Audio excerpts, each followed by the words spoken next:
एक छोटे से गांव में एक किसान रहता था जिसका नाम रामलाल था। उसकी उम्र लगभग 70 वर्ष थी, लेकिन उसका हौसला और मेहनत करने की लगन किसी नौजवान से कम नहीं थी।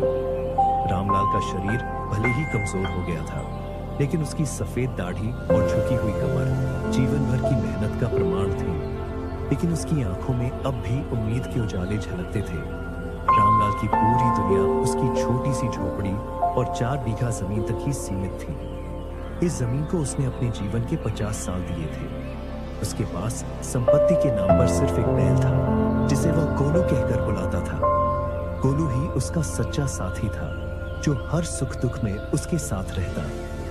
रामलाल के 3 बेटे थे, जो काम की तलाश में शहर चले गए थे। वे कभी कभी गांव आते, लेकिन अपने पिता के संघर्ष और भावनाओं को नहीं समझते। उनके लिए शहर की चकाचौंध और कमाई ही सब कुछ थी। रामलाल के दिल में एक ही सपना था, अपनी जमीन पर लहलहाती फसलें उगाना। लेकिन उसकी जमीन पथरीली और बंजर हो चुकी थी।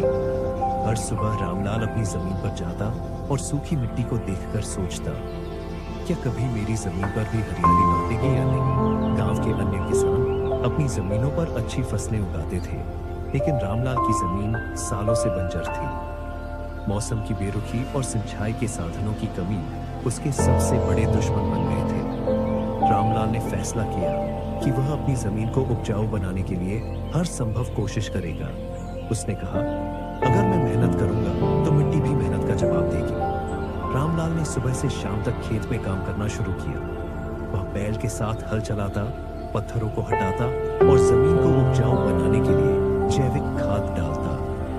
गांव वाले उसकी मेहनत को देखकर कहते, इस उम्र में इतनी मेहनत करने का कोई मतलब नहीं है। कुछ लोग उसका मजाक भी उड़ाते, लेकिन रामलाल ने कभी हार नहीं मानी। एक बार गांव में टिड्डियों का हमला हुआ। टिड्डियों ने गांव की फसलें बर्बाद कर दी। रामलाल की बची कुची फसल भी नष्ट हो गई।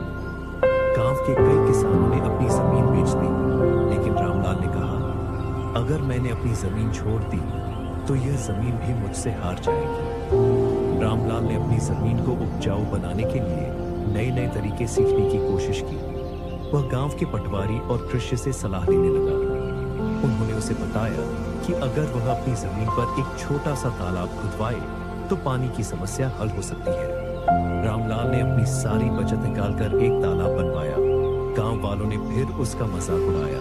मुखिया ने कहा, रामलाल, इस उम्र में इतना जोखिम क्यों ले रहे हो।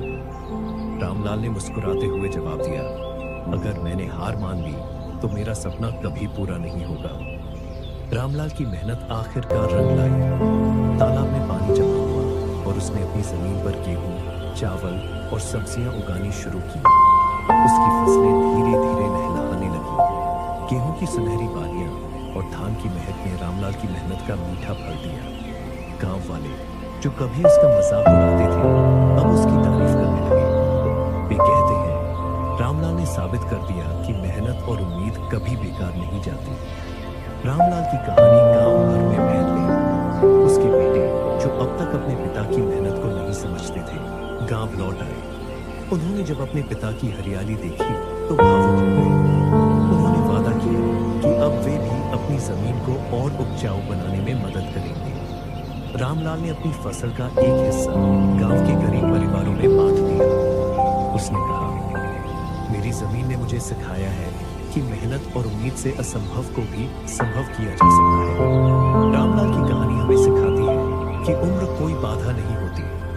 अगर मन में जज्बा और मेहनत का बल हो तो हर सपना साकार किया जा सकता है। यह कहानी हर उस व्यक्ति के लिए प्रेरणा है जो अपने हालातों से हार मान चुका है। रामलाल, जिसे अब गांव वाले हरियाली का मसीहा कहते